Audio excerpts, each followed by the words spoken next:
Sejam todos bem-vindos a mais uma análise de One Piece, dessa vez do capítulo 1097 do mangá. E a gente fica maravilhado com o exército revolucionário se formando.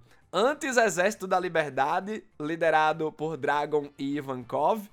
E, após a entrada do Kuma, Exército Revolucionário. E, obviamente, que a gente vai falar muito sobre isso e também sobre a reação do oprimido, pegando aí como base esse passado do Kuma, onde ele tá um pouco mais velho, né? Na casa dos seus 20 anos. E ó, eu tenho uns recados pra galera do Apoia-se e pro público geral. Acredito que a maioria do público geral aqui do canal All Blue deve estar notando que os vídeos de leitura dublada e análise estão chegando uma semana depois. Isso tá se dando por quê, pessoal? Eu tô passando por um momento que eu quero me isolar de rede social. Eu não quero mais estar em Twitter, hoje X. Eu não quero mais estar em Instagram. Eu não quero mais estar no YouTube, porém estou aqui. O que é que eu tô fazendo? Eu tô redefinindo todas as minhas estratégias de conteúdo e ganhos. E por isso que eu tô com o meu bando no Apoia-se. Tá certo? Então, esse conteúdo que era antes 100% público, agora ele vai ter um timing de exclusividade para a galera do Apoia-se. E temos metas lá. Eu quero voltar com review arco a arco. Esse já vou dizendo que vai ser 100% exclusivo da galera do Apoia-se, tá bom? Então, eu não queria tirar a base do All Blue pro público, mas eu peço compreensão de todo mundo, tá bom? Pô, Matheus, mas eu não posso pagar. Saiba que é só R$5. É uma passagem de metrô por mês que você tem acesso a todo o conteúdo em pé de igualdade com quem, porventura, possa vir a pagar 50, R$500 por mês. É bem democrático lá, tá bom? Então, vem me apoiar no Apoia-se, a gente vai desbloquear umas metas e outros conteúdos. As lives, a leitura dublada tá rolando da mesma maneira de sempre, em live, e eu quero desbloquear mais conteúdo que estão lá destrinchados nas metas, tá bom? Pra galera do Apoia-se. Vem comigo e agora vamos curtir o conteúdo. Bom, temos uma capinha do Kuma, muito bacana. Ele tentando pegar um peixinho no rio, porém sem luva, né? Então ele jogou esse peixe pra uma viagem de 3 dias. Ouso dizer que esse peixe foi parar no All Blue. O Sanji, quando encontrar o All Blue um dia, vai se deparar com esse peixe que desapareceu na capa do Kuma no capítulo 1097. E o Oda poderia fazer mais isso, né? Fazer uma capa do personagem que é pivô do capítulo. Às vezes poderia ser spoiler, mas no caso, a gente já tava esperando ver o Kuma nesse capítulo pela continuidade do seu flashback. Então o Oda poderia se basear, né, nessa equação aí pra pegar e fazer umas imagens, atender a pedidos de capa, né? Porque isso foi um pedido. E aí ele, de repente, no próximo capítulo, sei lá, ia com Oda, né? Mas ele poderia colocar sempre um personagem que vai aparecer no capítulo. Mais uma vez, eu vou elogiar a capacidade de síntese do Oda. Gente, esse capítulo só teve 13, companheiros e companheiras, 13 paginazinhas, velho. E olha quanta coisa aconteceu, como o Oda conseguiu permear vários eventos importantes do passado do Kuma. 13 páginas contando com a capinha do Kuma, tá? Ou seja, foram 12 de história, de narrativa, né? Então foram 5 páginas quando o Kuma tinha 17 anos de idade, há 30 anos atrás. Foi apenas uma página para quando o Kuma tinha 22 aninhos, há 25 anos. 5 páginas para quando o Kuma tinha 25 anos, há 22 anos atrás. E uma paginazinha no final, há 14 anos atrás, que é focada ali na Jinny e na notícia do sequestro da menina, né? Então eu fiquei impressionado como o Oda tem essa capacidade de síntese e como num capítulo com poucas páginas o cara consegue contar muita coisa. Então vamos lá para as 5 primeiras páginas aí da história. 30 anos atrás, 8 anos depois do incidente de God Valley, temos aí o pastor Bartholomew Kuma. Eu gosto de pronunciar o Bartholomew para diferenciar do nosso Bartolomeu, né? Que tem o mesmo nome, mas tem uma grafia diferente. Então, o pastor Bartholomew Kuma com 17 aninhos de idade. E é muito legal você ver que o Kuma curava pequenas doenças dos velhinhos todo final de semana. É tipo uma dor na lombar, uma dor no joelho. Tem um velho que pergunta se o Kuma pode fazer aquilo em dias de semana. E aí a Jeanne fica irada. E ela aparece aí, ó, no auge da sua beleza, com 21 anos. E a menina tá cheia dos pretendentes. Mas o coração dela já é do Kumaty. Ela entende o coração do Kumaty. Ela conhece a essência do Kumaty, do nosso Bartholomew Kuma. E por isso que ela é apaixonada por ele, né? E eu achei bem interessante esses painéis dos veinhos, porque fico me perguntando se o Oda se baseou no México para o reino de Sorbet de maneira geral, porque a indumentária, o figurino, por assim dizer, dos velhinhos, lembram motivos, texturas de lá que a gente tá acostumado a ver da cultura mexicana. Uma velhinha, nesse momento, fala nos tributos celestiais. E o ano já foi um arco bastante político, né? Mas agora, pós o ano, com o desenvolvimento de Marigeoise, né, do governo mundial, de maneira geral, e os dragões celestiais, os astros anciões, é aí que a política vai estar cada vez mais presente em One Piece. E em questão de produtor de conteúdo, prestem atenção, e leitor é o que vai separar criança de adulto aí, viu, papai? Porque é uma parada muitíssimo importante da gente estar debatendo quando a gente fala de One Piece. Pra gente amadurecer enquanto pessoa a partir da transformação que um mangá tão absurdo como esse traz pra gente, né? Então, gente, essa velhinha, ela diz que os velhos, de maneira geral, ali, mal estão conseguindo pagar. Então, tipo, eles pagam, mas falta dinheiro pra outras coisas, né? Para um médico, por exemplo. Então, ó, por isso que o Kuma tá ali fazendo uma caridade também, né? Curando o pessoal. E é interessante que a gente, de vez em quando, bate nessa tecla do contexto do reino de Vodka, onde o Kaido nasceu. Que eles pilhavam outros reinos para ter dinheiro pro tal tributo celestial, para que o país de Vodka, o reino de Vodka, seja filiado do governo mundial, pelo menos, e não seja caçado, como foi o caso do povo de God Valley, etc, né? Ou seja, o governo mundial forçou um país inteiro, o reino de Vodka, a ser pirata, olhem só. Daí, no caso do reino de Sorbet, tem um tal de rei Bekori. E esse rei Bekori paga tudo fielmente. Então, os dragões celestiais pedem um tributo celestial X, ele paga X, tranquilo. E se os velhinhos não pagam, vão preso. E é por isso que os idosos estão ali. Eles são todos muito pobrezinhos, porque a renda deles vai para esse tributo celestial. E aí, como a gente falou, não tem dinheiro para médico, pode não ter dinheiro para comer. Daí, beleza, depois da caridade do Kuma, o tempo passa lá, quando tá anoitecendo, os velhinhos vão embora, tchau, e o Kuma fica sozinho na igreja com a Jeanne. E aí você descobre que o Kuma toda semana passa pela mesmíssima coisa que Zoro passou ao final de Thriller Bark, depois que ele viu que ele não poderia vencer o Bartholomew Kuma. Ele sente a fadiga do Luffy. E tá lá aquela bolha em forma de patinha do fruto, Nikio. Eu fiquei muito chocado quando eu vi isso, gente. Porque eu fiquei pensando, é do mesmo tamanho, mas se você pega pela proporção, né? O Kuma é muito grande. Então, é igual, gente. Então, o Kuma passava por aquilo toda semana. O Zoro, nada aconteceu, ele ficou detonado, ele não conseguia fazer nada em Sabaody. Nada. E o Kuma, ó, jantava a fadiga todinha dos véi nos final de semana. Ver o Kuma abraçando a dor de tanta gente dá uma dó danada, gente. O sofrimento dele, o pós também, né? Ele detonado no chão, sentindo dor.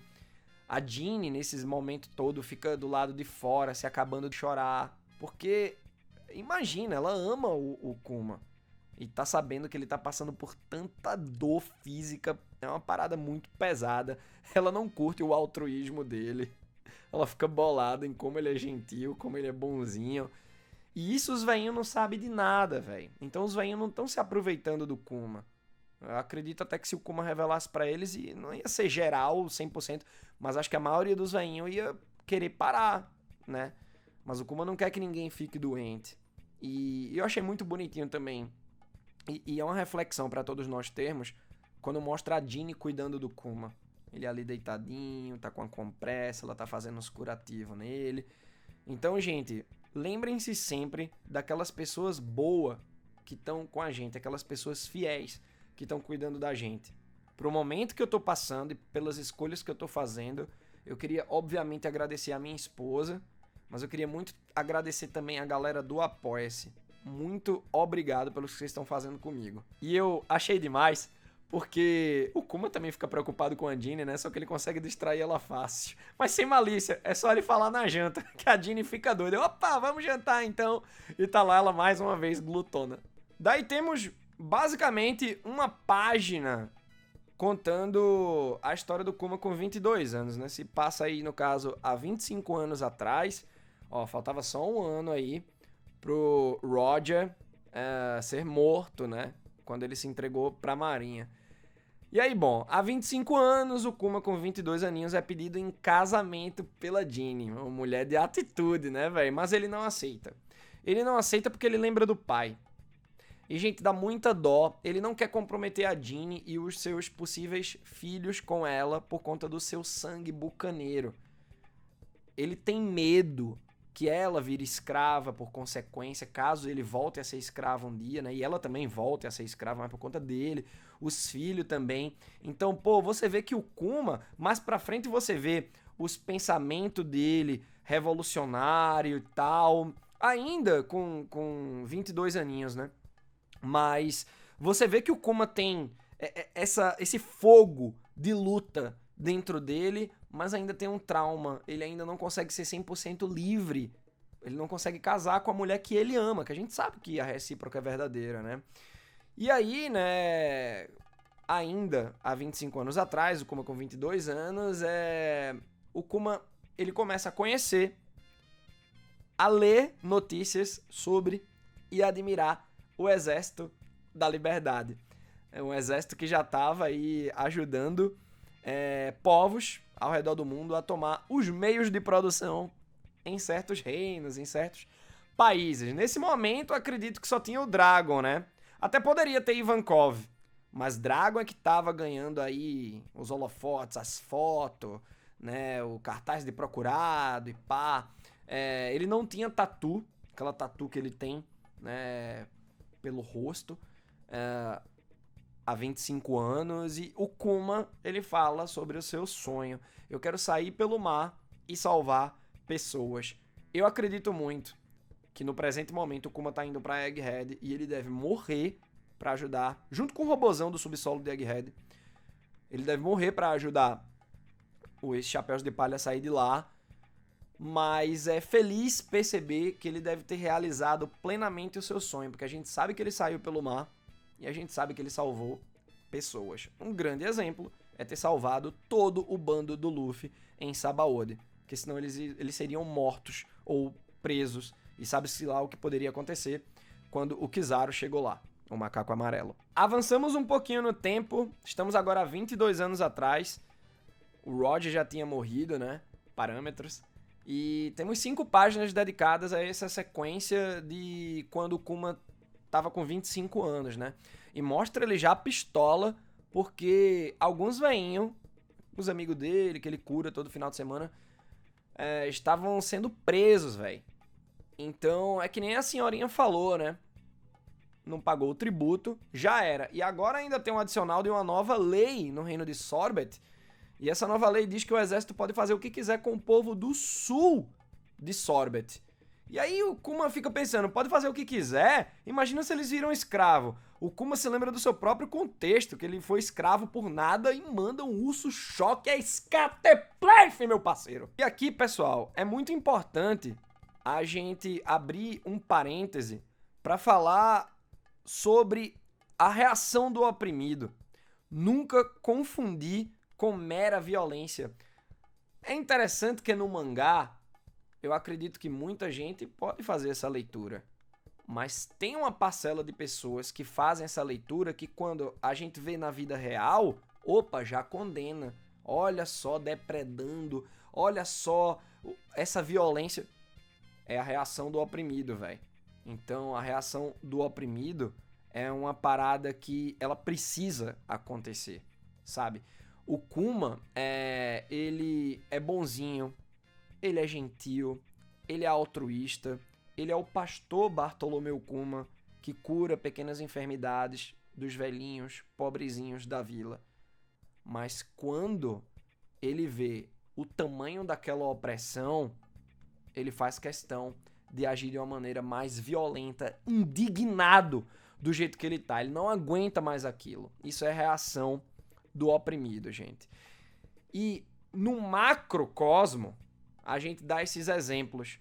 Mas se liguem também no micro na vida de vocês. Quando alguém for desonesto com vocês, falem, bradem, gritem, botem pra fora, lutem contra isso, velho.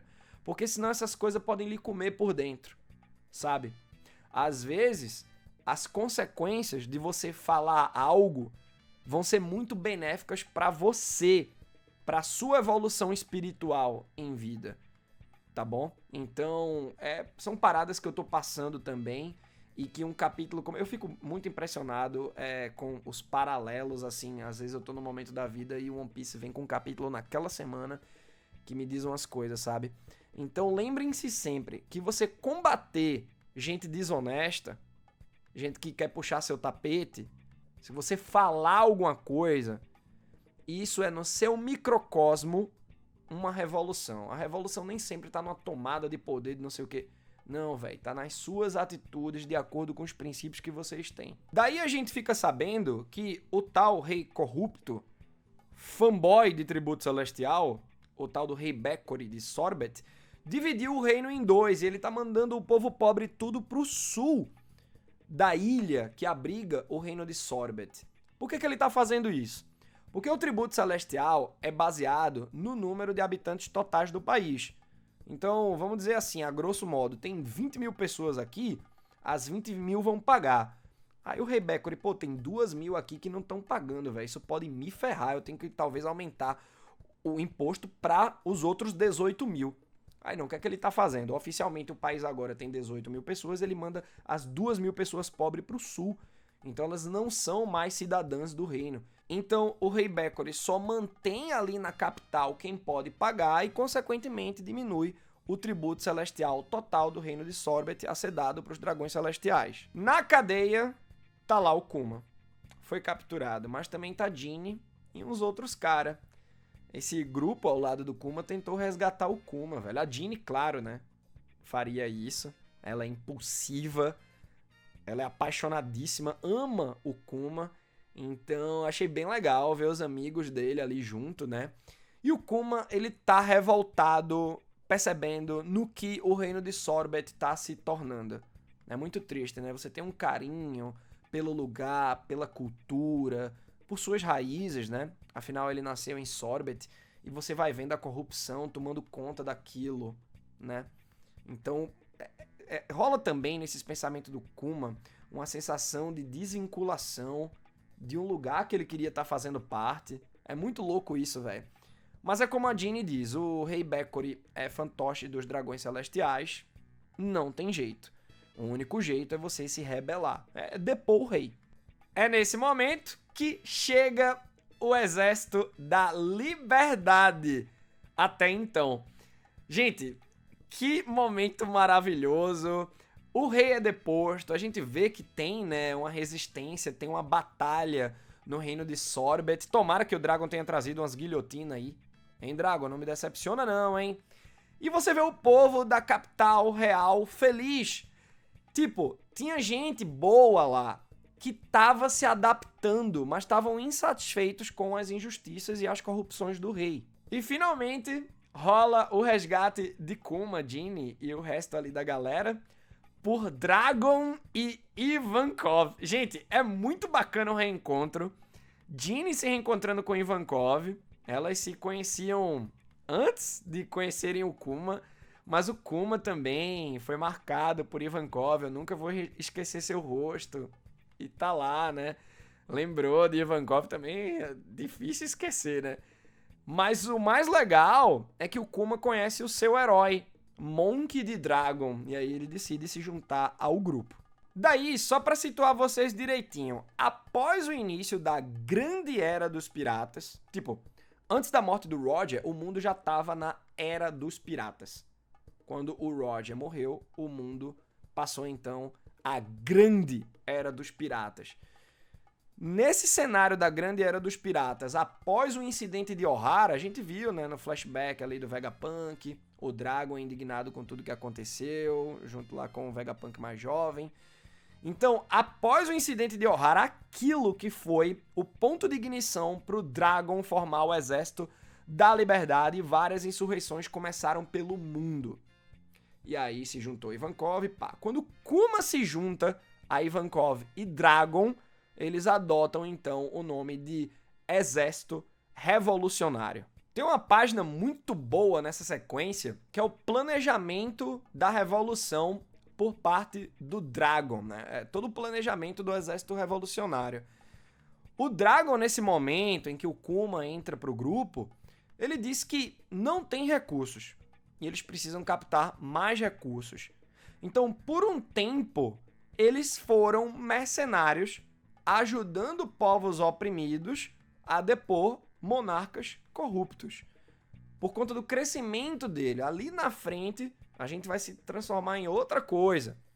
Então, o plano do Dragon era crescer o movimento, captar recursos, agindo como mercenários, infelizmente, mas era o que tinha para fazer no momento. E aí, no futuro, deixar o lado mercenário e fazer o exército revolucionário se espalhar pelo mundo. E no atual momento de One Piece, eu creio que ele conseguiu. Ele ainda fala em recursos, mas acredito que é para outras coisas. Eles não agem mais como mercenários no presente momento. Achei demais quando o Dragon revela que foi da Marinha. Pô, gente, demais mesmo, né? Muita gente já tava pensando isso do Dragon, porque na época do filme Z, tem um mega pôster que o Oda desenhou. Os chapéus de palha estavam com aquela roupa vermelha do filme Z. E atrás deles, né, num tom sépia, estavam vários marinheiros jovens. E aí tem um rostinho ali, pô, isso aqui é o Dragon, rapaz. Então, desde a época do filme Z, a gente já tinha essas especulações de que o Dragon era da Marinha e o Oda confirma. Só que na Marinha o Dragon não encontrou justiça. Fico me perguntando até que patente ele chegou pra perceber isso, né? Será que o Dragon fundou a Sword, mas nem na Sword ele aguentou mais ficar? Ou sei lá, pelos parâmetros atuais que a gente conheceu mais sobre a Sword, né, na incursão do Garp na ilha de Hachinosu, talvez a parada da Sword é: os marinheiros, eles assinaram sua carta de demissão, mas ainda não foram demitidos. Então a marinha pode fazer o que quiser. Se o marinheiro fizer besteira, eles, mas tá demitido. Saca? Então acho que o Dragon, ele pode até ter fundado a Sword, mas ter sido demitido depois de um tempo. Saca? Isso é especulação, algo pra gente descobrir mais à frente, né? E teve um quadrinho que eu fiquei arrepiado do Kuma dizendo pro Dragon: pode contar comigo, Dragon. E o Dragon dizendo: você não se arrependerá. Muito da hora, né? A camaradagem entre esses dois. E fofo demais o Kuma. A essência do personagem, né? Ele ainda voltava pra Sorbet pra ver como os velhinhos estavam, velho. Daí temos a fatídica última página desse capítulo 1097, que se passa há 14 anos atrás. Ginny, comandante do exército do leste, olha que legal, empolgadaço que o esquadrão dela vai se encontrar com o de Kuma. Então, por conta de missões, eles ficavam separados, né? Mas a Ginny foi sequestrada. Essa é a notícia que vai parar nos ouvidos do Dragon e ele fica chocado. Aí você fica: por quem? Isso aí deve ser cenas dos próximos capítulos, 1098, 1099. E eu acredito que no máximo no 1100 vai estar terminando esse flashback, porque pelo número o Oda vai querer ter trazer o Luffy pro capítulo, né? Uma comemoração, né? E é 1000 capítulos depois daquele capítulo 100 que o Dragon salva o Luffy do Smoker e talvez tenha salvado do Bug também em Logtown, né? E aí, bom, fiquei bastante encafifado com a coisa, né?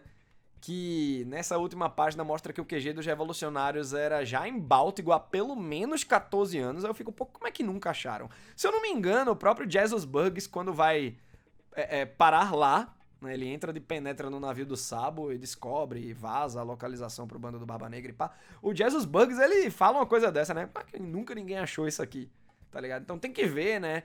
Como é a situação daquela ilha, por que é que eles escolheram Báltico, né? Deve ser uma ilha bem secreta, né? Enfim, como é que faz pra chegar lá, né? No final do capítulo, o Dragon já tá com a Tatu, então nos últimos 8 anos, né? Ele fez a Tatu e fico me perguntando o significado dela, o porquê, né, dele ter feito essa Tatu. E me pergunto também, por comandar o Exército do Leste, a origem da Jeanne é no East Blue? Porque eu acredito que são pessoas do East Blue no Exército do Leste e assim por diante. Exército do Norte com pessoas do North Blue e pá. Mas bom, espero que vocês tenham curtido aí essa análise. Tá bom? Não falei no começo, mas eu me chamo Matheus. E esse é o Matheus Joyboy, esse é o Projeto All Blue. E comentem, tá, gente? Comentem, tragam pro grupo do Telegram também os comentários, caso eu tenha feito vocês pensarem outras coisas que vocês não pensaram ainda sobre esse capítulo. E um beijo pra todo mundo do Apoia-se. E você que não tá no Apoia-se ainda, vem que a gente tá construindo uma família nessa nova etapa da minha jornada, tá bom? Completamos 11 anos agora. E o objetivo é a gente ir pelo menos até o final de One Piece, papai. Tem conteúdo, ó, infinito pra gente fazer aí. De maneira retroativa, né? Se você pensa quando acabar, ainda tem o live action. Vem com nós.